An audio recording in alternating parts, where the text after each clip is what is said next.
पाणी हक्क संघर्ष समितीच्या वतीने जिल्हाधिकारी कार्यालयासमोर बिराड आंदोलन।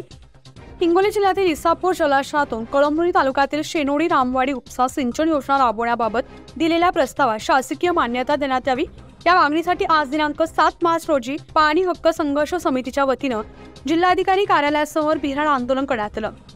या आंदोलनात परिसरातील 6 गावातील नागरिकांबरोबरच महिला मोठ्या संख्येने सहभागी होत्या।